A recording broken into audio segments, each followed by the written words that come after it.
더하기 벡터의 내적과 성분 좀 봅시다. 학생들이 벡터 부분에서 평면 벡터에서 가장 어려워하는 부분이기도 하거든요. 근데 어렵진 않은데 이제 풀어보면 공식만 정확하게 알고 적용시켜 주시면 쉽게 풀 수 있는 부분이기도 하지만 내용 자체가 좀 어렵게 느끼는 것 같아요. 첫 번째 1번 내분점의 위치 벡터라는 표현이 나와 있죠. 이게 무슨 뜻이냐면요. 어떤 벡터가 이렇게 있어요. 여기 A점입니다. 여기 O점이고요. 여기가 B점이에요. 이렇게 잡혀 있을 때 M 대 N으로 내분하는 벡터 이렇게 가는, 그러니까 시점이 모두 같은 거죠. 시점이 모두 O로 일치하고 M 대 N으로 내분하는 점을 P라고 잡았을 때 OA 벡터를 A 벡터라고 쓰고 OB 벡터를 B 벡터라고 놓으면요. OP 벡터를 나타낼 수 있는 방법이 있거든요. OP 벡터는 내분 벡터라고 하는데, 그러니까 AB 선분의 M 대 N 내분하는 점을 종점으로 하는 벡터를 말하는 겁니다. 어떻게 구하시면 되냐면 이렇게 대각선으로 두 개 곱해주면 돼요.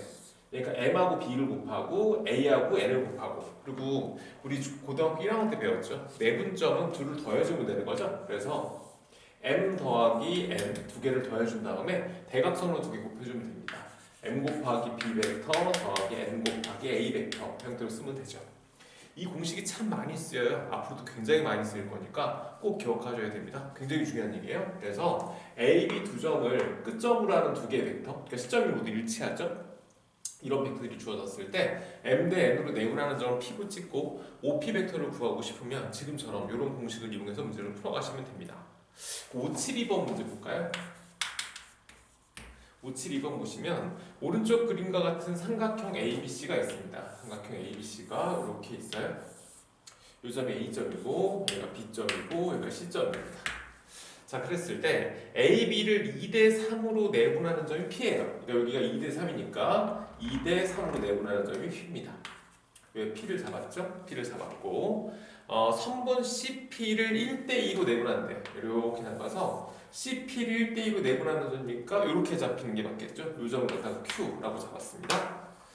그리고 CA 벡터, 이 벡터를 뭐라고 잡았냐면 이 벡터를 A 벡터라고 놨고요. CB 벡터, 이 벡터를 B 벡터라고 놨어요. 그랬을 때 AQ 벡터를 구하라. 아까 문제죠? AQ 벡터를 구하라. 일단 시점이 모두 C로 돼 있잖아요. 그러니까 우린 여기를 CQ-CA로 우리 앞쪽에서 시점 돌리기 배웠죠? 이렇게 바꿔봅시다. 그럼 CA 벡터 대신에 A 벡터 대입하면 되니까 됐고, 결국 CQ 벡터를 구해야 된다는 뜻입니다. CQ 벡터를 구할 때는 어떻게 구하시면 되냐면 이 삼각형 생각해보세요. 이 삼각형에서 CP 벡터를 구해요. 근데 아까 이 길이의 비가 몇 대 몇이었냐면 1대2 내분점이었으니까 2대1이 되는 거죠. 그러니까 다시 한번 써볼게요. CQ 벡터를 구하라고 하면 CQ 벡터는 CP 벡터랑 완전히 방향도 같죠? 근데 크기가 얼마냐면 CP 벡터의 크기가 정확하게 3분의 1에 해당하는 벡터가 되는 겁니다. 그러니까 방향을 맞춰놓고 크기만 줄여가시면 된다고 생각하면 되거든요. 그래서 CP 벡터의 크기가 3분의 1이다 라고 써주면 되는 거고, CP 벡터를 구해주면 되죠. CP 벡터를 구한다는 건 지금 3대2 내분점이니까 아까 선생님이 얘기한 것처럼 이렇게 곱하고 이렇게 곱해서 계산을 해주시면 됩니다. 아까 선생님 보여드렸죠? 방금 여기 나왔던 공식이요. CP 벡터 한번 보여볼게요. CP 벡터는 이라고 쓰고 이거 둘 더하세요. 5분의 갖다 쓴 다음에 얘랑 반대쪽으로 곱하는 겁니다. 3A 벡터 쓰고 얘랑 그죠? 그럼 2B 벡터 이렇게 표현해 주시면 돼요. 그래서 이 CP 벡터에 대입하고 계산만 해주시면 CQ 벡터를 구할 수가 있죠. 그러니까 저 왼쪽에 나타낸 저 공식만 정확하게 아시면 생각보다 좀 편하게 풀어가실 수도 있어요. 근데 이 부분을 많이 어려워하긴 합니다. 거기에 573부터 577까지 나와 있는데 아마 해보시면 스스로 잘 안 될 수도 있어요. 열심히 고민해보시고 공식 적용시키는 연습 한번 해보시고 안 되면 질문하시고요. 선생님이랑 577번 문제 하나 더 해볼까요? 577 한 번만 더 해봅시다. 577번 문제는 평행사변형이 주어졌습니다. 이렇게 연습하면 또 금방 되는데 여기는 뭐 100% 출제가 되는 단원이라서 잘 기억하셔야겠네요. CT 라고 나와있죠? 여기서 이 벡터가 B 벡터입니다. AT 벡터가 B 벡터고 A, B 벡터가 스몰 a 벡터이고요. 여기 중점 M을 잡았죠? 중점 M을 잡았고 그리고 D하고 M을 연결시켰고 여기 P점을 잡았는데 P점이 4대3으로 내분하는 점이래요. 이렇게 4대3으로 내분하는 점이 P점입니다. 이렇게 갔죠. 그러니까 P예요. 요점의 좌표가 P라고 주어져 있는 상태고 문제는 AP 벡터를 구하랍니다. AP 벡터. 보세요. AP 벡터를 구하려면 삼각형을 만들면 되거든요. 이렇게 삼각형을 만들어서 AP 벡터를 선생님 표현 한번 해볼게요. AP 벡터는 분점 벡터니까 이 둘을 더해주면 되죠. 그러니까 7분의 갖다 쓰시고 대각선 이렇게 곱해주면 됩니다. 근데 이 AM 벡터가 뭔지 모르니까 그냥 써볼까요? 이렇게 해요. 3 곱하기 AM 벡터 갖다 쓰고 요거랑 요거랑 곱해주면 되니까 4 곱하기 B 벡터 정도 써주면 돼요. 여기까지 가시죠. 오케이. 그 다음에 이제 AM 벡터를 구해보자 라는 뜻입니다. AM 벡터는 여기 떨어지는 벡터잖아요. 그러니까 이 벡터를 어떻게 표현하면 되겠냐라는 건데 우리 앞쪽에서 삼각형법 배웠죠. 보시면 이 평행사변형이니까 이 벡터도 결국 B 벡터인데 그거의 정확하게 절반이거든요. 그러니까 BM 벡터가 2분의 1 B 벡터가 되는 거예요. 그러면 AM 벡터는 시점이 여기니까 이렇게 와서 이렇게 가주면 되겠죠. 그렇죠. 그래서 AM 벡터는 A 벡터 더하기 2분의 1 B 벡터만 써주면 됩니다. 그래서 AM 대신에 대입하고 연산만 해주시면 문제를 편하게 풀어가실 수 있죠. 그래서 연습 조금 하면 금방 해낼 수 있는데 어려운 단어입니다. 선생님 자꾸 어렵다는 얘기를 하고 있어요. 어려운 단어는 맞아요. 자, 그 다음 유형 2에서 무게중심의 위치 벡터라는 표현이 나와 있죠. 무게중심 벡터는요 어떻게 하시면 되냐면 무게중심 삼각형 이렇게 그려져 있을 때 삼각형이 A, B, C 이렇게 주어져 있을 때 밖에 한 점이 주어져 있죠. 한 점 O가 있다고 생각하시고 여기를 공식화시켜서 외우시면 돼요. OA 벡터, OB 벡터, OC 벡터가 이렇게 순서대로 주어져 있으면 이 삼각형의 무게중심을 G라고 놨을 때 OG 벡터를 표현할 수 있는 방법이 있어요. 그러니까 밖에 시작하는 점은 똑같이 맞춰 놓으시고 OA, OB, OC 세 개의 벡터가 주어져 있고 삼각형에 세 꼭지점을 하행하는 벡터가 주어져 있고 거기서 OG 벡터를 구하라고 하면 OG 벡터는 어떻게 쓰시면 되냐면 3분의 갖다 쓰시고 A 벡터 더하기 B 벡터 더하기 C 벡터 이렇게 써주시면 됩니다.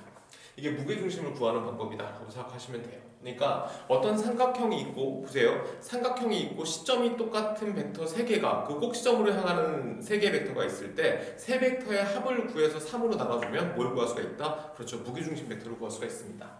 가끔 시점이 한 꼭지점인 경우도 있거든요. 그때도 자연스럽게 풀리니까 연산 좀 해보시면 금방 풀어낼 수 있어요.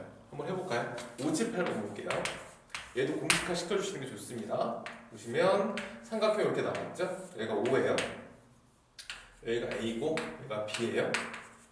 그리고 문제는 OA 벡터가 A 벡터입니다. OA 벡터가 A 벡터고 OB 벡터가 B 벡터예요. 여기가 B 벡터고 그리고 M과 N에 이렇게 중점을 잡아서 연결시켰어요. 이렇게 중점.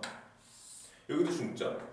그럼 그 두 중점을 이어서 이 점을 잡아주게 되면 이 점은 당연히 무게중심 G가 되는 거죠. 이건 다 아실 거고. 근데 문제를 뭘 구하라고 했냐면 G, B 벡터를 구하라고 했지.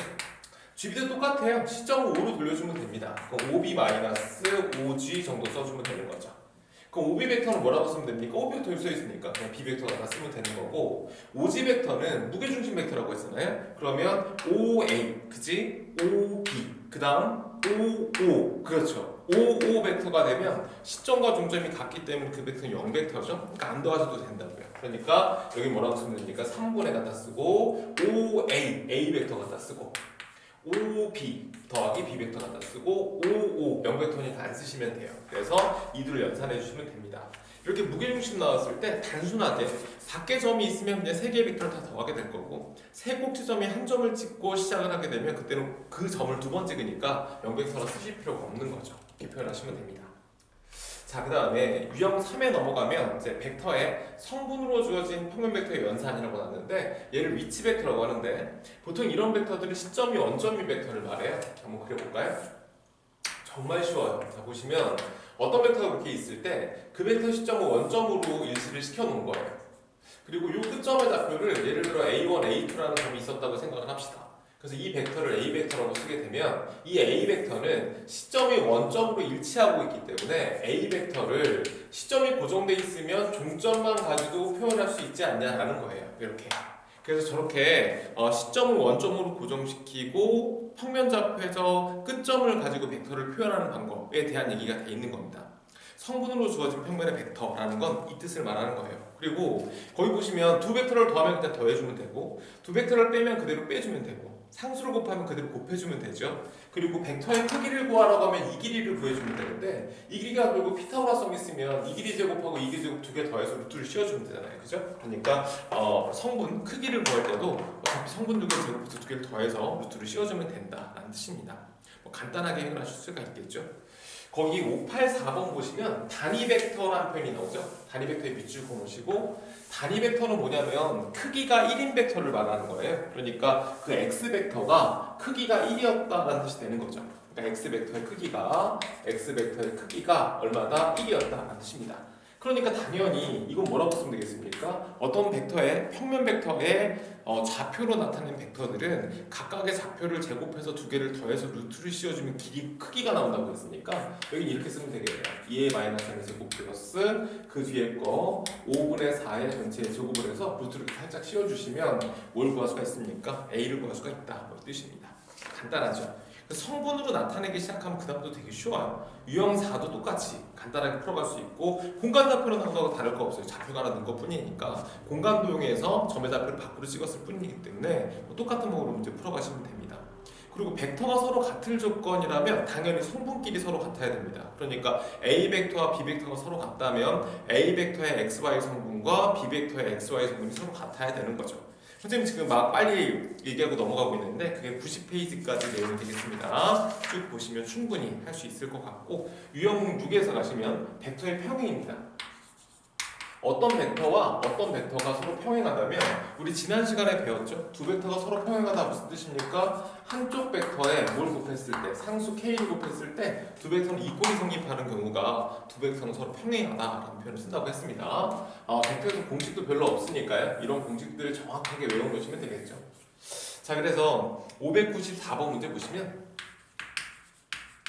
요거사 보면 A 벡터가 5,4고요. B 벡터가 마이너스 2,3이에요. 근데 A 벡터 더하기 TC 벡터를 구하라고 하면 A 벡터 성분 5에다가 C 벡터의 상수를 곱한 거니까 T를 곱했으니까 3T 정도 쓰시면 되는 거고 A 벡터 성분 4에다가 C 벡터의 성분 7에다가 T를 곱한 거니까 여기 뭐가 되겠습니까? 7T가 되는 거죠. 이게 A 더하기 TC 벡터가 되는 거고 그 다음 B 벡터에서 A 벡터를 빼라고 했거든요. B에서 A 벡터를 빼라고 했습니다. 그럼 B 벡터에서 A 벡터를 빼주면 여기는 얼마가 돼야죠? 그렇죠. 마이너스 7이 돼야 되는 거고 B 벡터에서 A 벡터를 빼보면 얼마가 되겠습니까? 마이너스 1이 되겠네요. 그래서 이런 식으로 연산해 주시면 됩니다. 근데 이 두 벡터가 서로 평행하다고 했으니까요. 한쪽 벡터에 스칼라를 곱해서 상수를 곱해서 둘이 이꼴 성립한다라고 쓰시면 되는 거라 5 플러스 3t가 여기다가 상수 k를 곱해주면 되니까 마이너스 7k 정도 쓰시면 되는 거고 다시 한번 4 플러스 7t가 k 하나 곱해주면 되니까 마이너스 k라고 써주면 됩니다. 그래서 이번 전리 방식 풀어서 결과를 구해주시면 돼요. 두 벡터가 평행하다라는 건 굉장히 간단하게 풀어갈 수가 있죠. 자, 유형 7로 넘어가면 598번 문제 볼까요? 공간 도형으로 넘어갔다는 얘기인데 공간 좌표로 넘어가도 똑같으니까요. 자, 보세요. AB 벡터와 ECD 벡터가 서로 같은 벡터래요. 그러니까 AB 벡터를 구해주면 되는데 시점이 5로 돌려주게 되면 얘는 당연히 OB-5A가 되는 거죠. 왜냐면 거기 보면 좌표들이 나와 있으니까 시점으로 원점으로 돌려주게 되면 마지막 끝점을 가지고 벡터를 표현할 수가 있다고 했고 이렇게 두 개 그냥 연산해서 문제 풀어가시면 되는 거죠. B에서 A를 빼주면 됩니다. 얼마가 됩니까? 마이너스 4가 되고 B에서 A를 빼주면 되죠. 마이너스 4가 될 거고 B에서 A를 빼주면 얼마가 된다? 0이 된다. 그게 AB 벡터가 되는 거고 CD 벡터를 구해주게 되면 CD 벡터인데 2배가 되겠죠? D에서 마찬가지예요. CD 벡터의 2배가 되면 2 곱하기 가로 열고 5D-5C라고 쓰면 되는 거니까요. 이해가죠? 그죠? 2배 곱하는 것이고 5D 벡터를 구하면 A에서 D에서 C를 빼라고 했으니까 이게 뭐라고 쓰면 됩니까? D에서 C 빼면 A-3 그리고 B-0이죠. 그렇죠? 그리고 C 플러스 정도 쓰면 되겠네요. 그래서 여기다 2배 해주면 되는 거니까 결국 뭐다? 2A-6의 값이 마이너스 4가 되는 거고 2B가 얼마가 되겠습니까? 마이너스 4가 될 거고 2C 플러스 2가 얼마가 된다? 0이 된다. 그래서 연산만 해주시면 결과를 뭐 쉽게 보낼 수가 있죠. 이해가십니까? 간단하게 풀리니까 조금만 연습하시면 금방 풀어내실 수 있어요. 거기 밑에 문제들 중에서 예를 들어 거기 601번 문제 같은 문제 볼까요? 601번 보시면 A점의 좌표가 마이너스 1,0이라고 주어져 있고 B점의 좌표는 1,2라고 나왔습니다. 거기 위로 움직이는 점 P라고 했으니까 P점을 보면 다 아시겠지만 양함수기 때문에 P, T-정도 잡아주시면 되고 그 다음에 AP 벡터를 구하라고 했죠. AP 벡터는 OP에서 OA를 빼면 돼서 두 좌표 그냥 빼주면 됩니다. 그럼 T 플러스 1 써주면 되고 T 마이너스 써주면 되겠네요. 그 다음 두 번째 BP 벡터죠. BP 벡터를 구해주게 되면 BP 벡터는 요거 저거 빼주면 됩니다. 그러면 T 마이너스 1 써주면 되고 T 마이너스 3 써주면 되겠네요. 그죠? AP, BP 둘을 더하라고 했으니까 그대로 더해주면 돼요. 그러면 둘을 더해주면 둘을 더한 결과를 구해주게 되면 이거 두 개를 더해주면 얼마가 나오죠? 2t가 나오고 두 개 더해주면 2t-4가 나오겠네요. 이게 둘을 더한 벡터가 되는 거거든요. 근데 바깥쪽에 절대값이 있으니까 크기 말하는 거죠. 아까 선생님 성분 나왔을 때 크기는 각각 제곱해서 두 개 더해주면 된다고 했으니까 결국 그 벡터의 크기를 구하라고 하면 루트에 제곱하면 4t의 제곱이 되고요. 이거 제곱하면 4t의 제곱에 마이너스 16t의 플러스 16이 되겠다. 이 뜻입니다. 그럼 여기는 루트의 8t의 제곱이 되겠죠. 마이너스 16t가 되고 플러스 16이 돼서 전형적인 완전제곱 형태가 만들어질 겁니다. 이해가십니까? 뭐 여기 8이 필요할 거고 8이 남았을 거니까 t가 1일 때 최소값은 루트 8 그럼 2루트 2가 답이 되겠네요. 이런 식으로 풀어가시면 돼요. 그래서 성분으로 나오는 것은 굉장히 쉽게 풀어낼 수 있습니다. 우리 앞쪽 선생님이 금방 하고 넘어갔던 거 내분 벡터들 있잖아요. 그 부분이 어려운 거거든요. 거기만 잘 정리해 주시면 될 것 같아요. 복습 열심히 해놓으시고 복습 열심히 다 한 후에 내적을 봅시다. 내적도 여기만 잘 넘어가시면 내적도 쉽게 정리할 수 있거든요. 내적은 그 다음 얘기니까 여기까지 정확하게 정리하고 그 다음에 내적 수업 들으세요.